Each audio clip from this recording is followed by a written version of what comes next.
Welcome to A Shock in the Dark, an audio journal of a haunting. This is episode 8.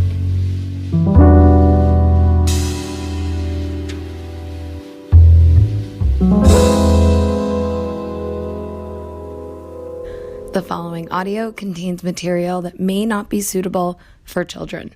Parental discretion is advised.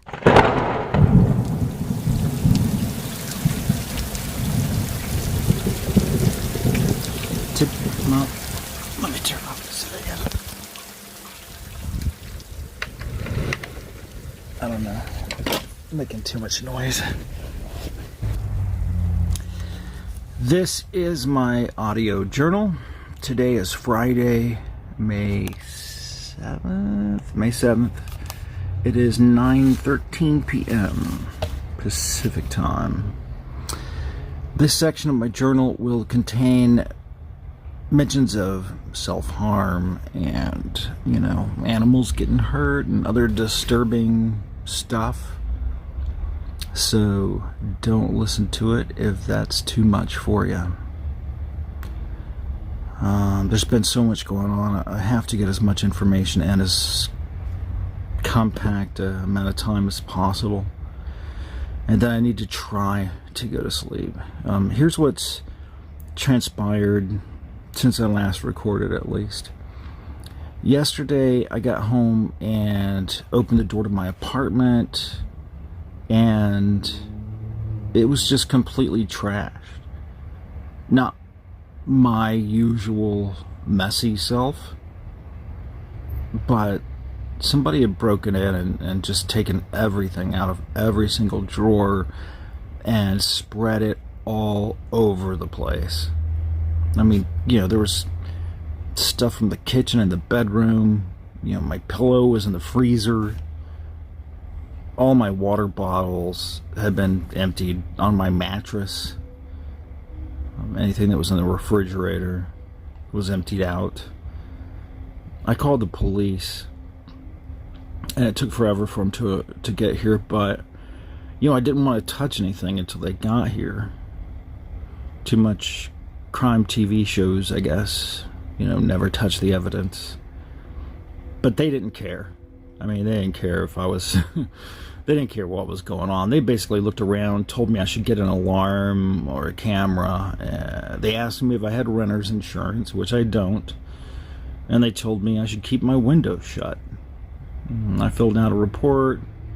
They gave me a copy, and finally the police told me there was no way they would ever find whoever did that. That's great. And their advice, shut my window. Yeah, my window was open, but it's 3 stories up. So, unless it was the Spider-Man from Hollywood Boulevard climbing up the side of the wall. Anyway, the weird thing to me is, and the thing that makes me suspect maybe it's not a person who broke in here, is that they didn't take anything. Now, I don't have much of anything worth taking, but I do have a few things that anybody would have taken if they were going to burglarize the place. I have a small coin collection. It's right out in the open. I also have a collection of silver, like silver bullion. It's not a lot, but silver prices right now I think are around $27 an ounce or something. So you put a few of those things in your pocket, you'd be doing all right. But it would have been really easy for somebody to just stuff it in their pockets and nonchalantly walk out, but that didn't happen. And of course, I also have my electronics, TV, iPad, a lot of really nice headphones. Oh, some really, really nice portable Bluetooth speakers, Bose speakers. So, of course, my mind naturally thought maybe it wasn't a person who did this. But I'm trying not to let my brain jump to those kind of conclusions. In spite of everything that's been going on, I'm still trying to be objective about things. But in any case, whoever did this was, maybe it was a crazy person. There are plenty of those in Hollywood.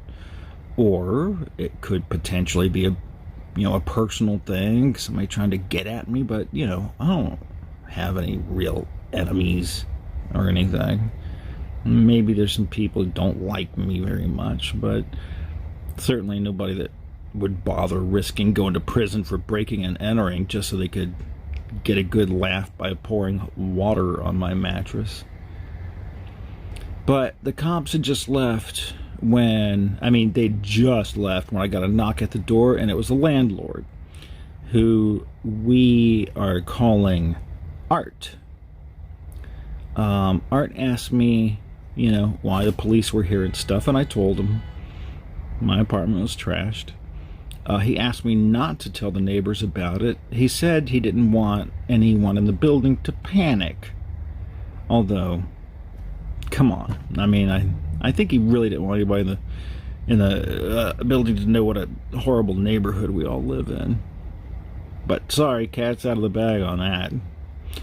But while I was talking to the landlord, I did have an idea, and I asked him if it was possible that the last person to live in this apartment kept a copy of the key.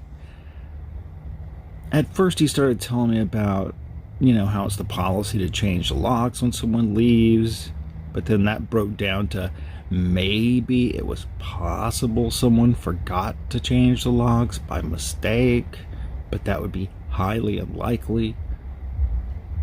He took a look around my living room, and then he just said, I'll change the locks. But I also had a second idea. If it was not a person who did this, I started wondering, has anything bad ever happened in my apartment?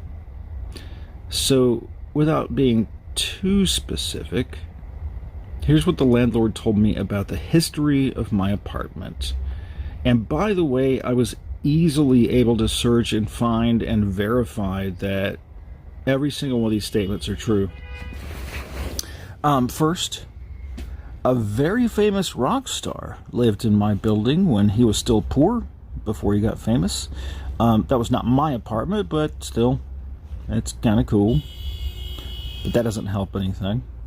As you can tell by all the honking outside my apartment, it's a real nice place to live. But anyway, the next two things he told me were just crazy. Number one, and this is verifiable. I was able to look it up online and verify it. One of the most famous, probably the most famous, infamous, horrific killers from California. God, I don't, that doesn't quite limit it down to one person, but it's just a handful. But that person used to live right next door to me. In fact, he committed a pretty heinous crime while he lived next door. I don't want to think about that one. But number two, this is where my apartment comes in.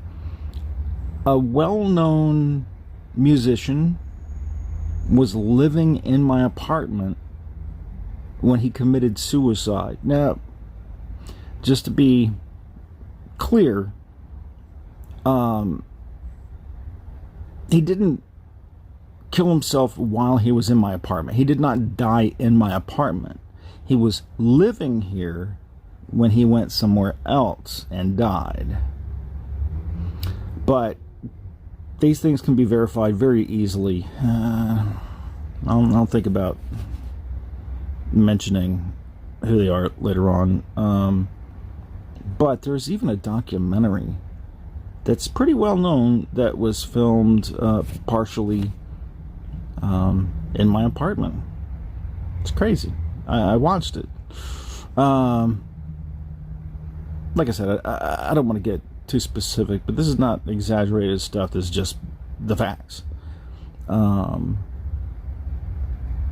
Maybe after I move out of here or figure out what's going on, I'll mention who the people are. But I went down to Best Buy on La Brea in Santa Monica to see what kinds of, I don't know, alarms and stuff they had. I really didn't find anything I thought would work for my situation and, that I could afford. I did, however, find a pair of Wi-Fi security cameras that were on sale, and they feature 24-hour recording, and you can see a live shot of any camera on your smartphone wherever you are, and it will even send alerts to you, if there's a loud noise or movement on one of the cameras. So, sold. I picked up those, got 2 cameras. Those are now installed, and I guess if they catch anything interesting, I could include it in the same, folder where I keep this audio. By the way, if you're listening to this, I guess you already know, but I'm keeping these recordings, and I guess any video I'll include, on my keychain. It's a USB thumb drive keychain, so that I know I have a copy, and if anything happens to me, I get hit by a bus or whatever, this will be among my personal effects. But anyway, I installed those cameras, but all day my phone kept beeping alerts from the cameras. It just seemed to beep all the time. I would look, and it would be that sound. That's what kept setting off the cameras. The sound of the falling ice Buddha statues. Nothing moved. The statue didn't even fall over or anything, but it just kept beeping, and I kept getting that sound. So I reset the sensitivity on the microphone and haven't had that problem since. But then, last night, when I finally got done with everything I had to do, got back to the apartment, opened the door, everything was fine. Shocking. But that's when my neighbor came out, the person who lives to the right of me if you're facing my door. She introduced herself. Her name is Brooke. She said, she hated to ask, but she has an emergency. She has to go out of town. And she asked me if I would watch her cat. And that's what I'm doing. I volunteered for cat watch. She brought him over to my place, and as she said, he's trained to not pee or poop anywhere except for the litter box. But she also offered that I could stay over at her place, but she just didn't want her cat to be alone. So I temporarily have the keys to Brooke's apartment and her cat. I did take the opportunity of that interaction with the neighbor to try to slyly pry some answers out of her. She said she's only been living in the building for a few months. I wanted to find out if anything strange had happened, or she had heard any weird noises or anything, without being too obvious or too direct. I didn't want to lead the witness, so I asked her, how she likes living in the building. She likes it fine. Okay. So I threw out a few other comments to try to, lead her down that path, like, Hollywood sure is a weird place, huh? And so many odd things happen here, huh? She did say that the girl who lives directly under my apartment is a weird goth girl, quote. So she said, who always wears black. So I posed the perfect question to find out if her apartment is haunted. I said, what is the strangest thing that's happened to you since you moved into your apartment? She responded by saying she had seen a homeless woman poop on the window of a fast food restaurant right in front of some people who were trying to eat, who were inside the restaurant. That was not the kind of information that I was looking for. But I just couldn't let this opportunity pass, so I just tried one more time.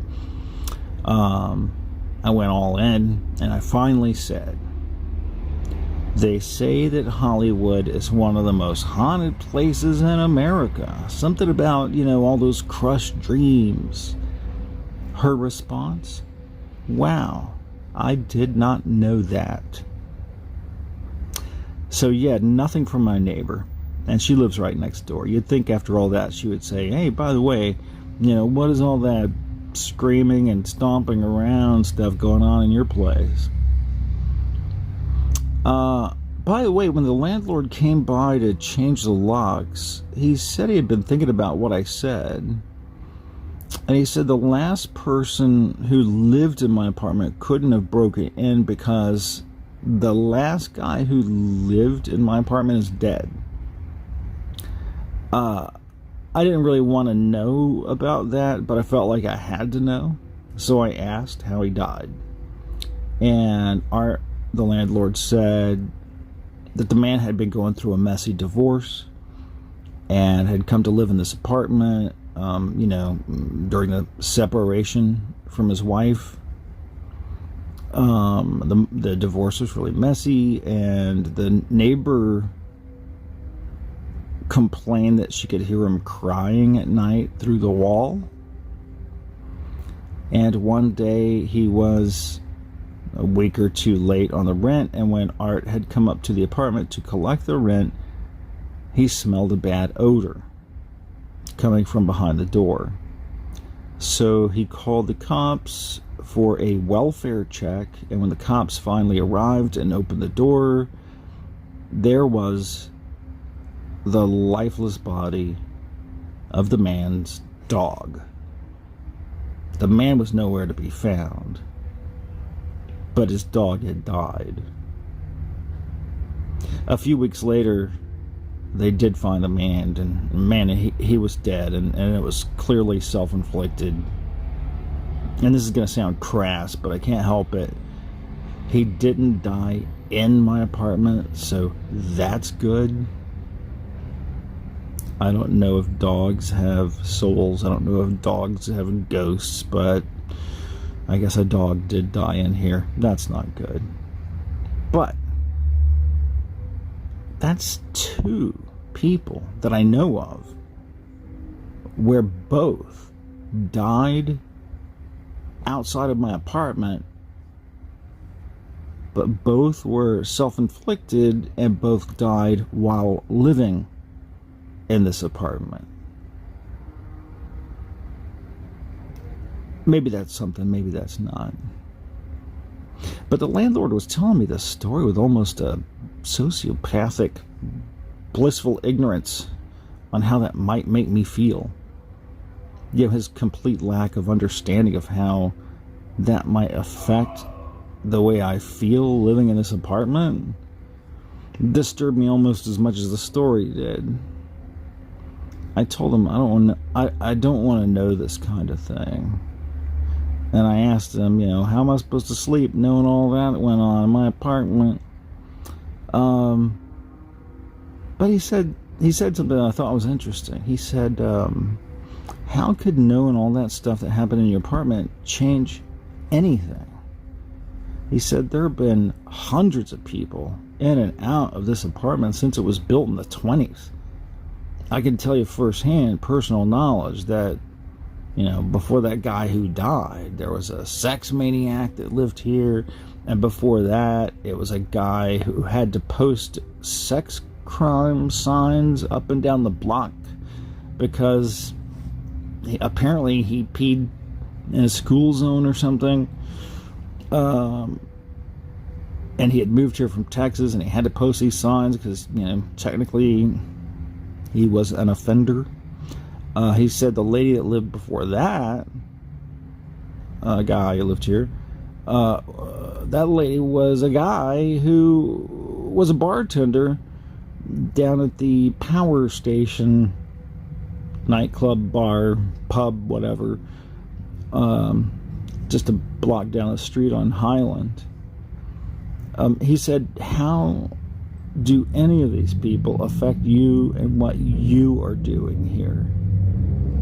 And I thought about it, and I'm like, yeah, that's a fairly good argument. You know, you live anywhere that's more than a couple of years old, and of course there's been other people in there. And anyway, there's no way I could go somewhere else and pay 3 times as much on rent for a place that was half as nice as this. So I just have to deal with it. But a few hours ago, I had my virtual appointment with my doctor, my monthly psychiatrist visit. They're still not doing in-person visits yet. And I decided I should tell him everything that's been happening. I like having a psychiatrist because you can tell them anything at all, and they don't judge you. Well, at least they don't judge you outwardly. So I usually tell my psychiatrist everything, 100% truth. Or, you know, why would you be talking to a psychiatrist if you're not going to tell them 100% of the truth? You know, it would be a waste of time. But for this appointment, I did soften it up a little bit. I didn't want a trip to the loony bin. So I told the doctor about the crow and the Buddha statues, and, you know, with the noise in the kitchen.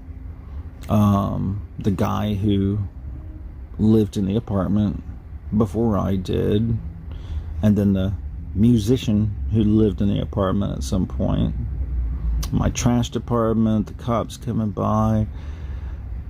And, you know, he listened patiently and said those psychiatrist type things like, how did that make you feel? And tell me more about the blah, blah, blah.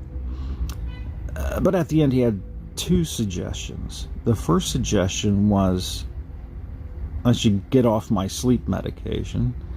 He said this particular medication famously has caused people to do things and not remember it. You know, people had driven places and went out and done things and made sandwiches and ate them all while they were asleep. They had no knowledge of ever doing these things. In fact, there was a trial where a man was found innocent of his wife's murder because he was on these meds. He did not know that he had killed his wife. Wow. Well, that would have been nice to know before he started prescribing the medication to me. But I've been taking this medication for 2 years to help with sleep, and I have had no problems that even possibly could be related to it until recently, and I'm not even sure that those problems are connected. But I do have to question myself. You know, have I, as crazy as it sounds, have I been arranging my Buddha statues in little circles on the floor and not knowing that I did that and waking up and seeing it? And have I been, you know, hallucinating things?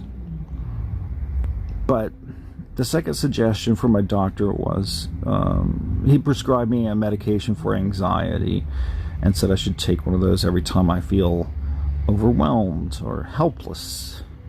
2 per day maximum. And what is this called?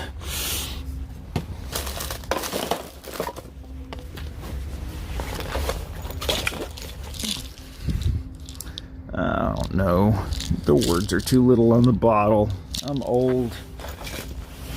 Anyway, I have to go back in 2 weeks and see how things are going. But as far as the far out possibility that I'm pranking myself and don't remember it, first of all, so much of this stuff, including the little Buddhas in a circle, happened while not only was I awake, but it was the daytime, and I wasn't even at the apartment.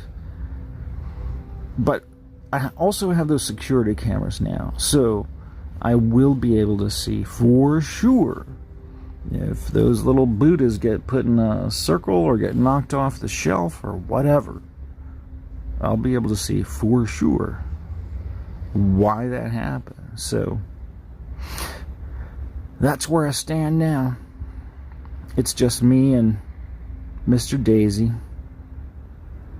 the cat, Mr. Daisy the cat. Apparently his name was Daisy, but his owner, Brooke, thought that was too feminine for a man cat, so she added the Mr. onto it. Therefore, he is Mr. Daisy. And he's got all of his cat accoutrements here. But I got a busy day tomorrow, so I should be getting some sleep. Just one note. If anything bad starts happening, I am going to go sleep at my neighbor's apartment. I really probably should just go over there and go to sleep anyway, as an experiment, but we'll see. Hopefully I will not need to record again for a week. Luckily, aside from my apartment getting trashed, things have been kind of quiet. But if anything else happens that makes me feel uncomfortable about living in my own apartment, I've decided that